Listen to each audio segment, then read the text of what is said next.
and all my dear friends.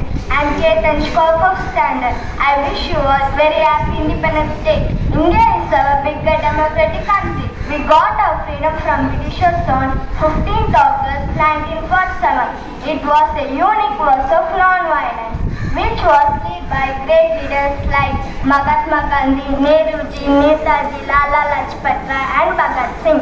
They got our freedom after a hard struggle. The India celebrates this day with infantry and fashion on this event. The sky is filled with tricolor flag. All schools and colleges celebrate Independence Day in grand manner. The Independence Day reminds us the dedication of our freedom fighters and leaders who gave India the freedom.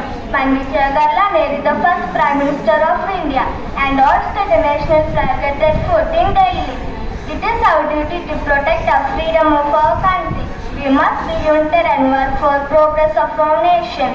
Jai Hind, Jai Hind, Jai Hind. Thank you.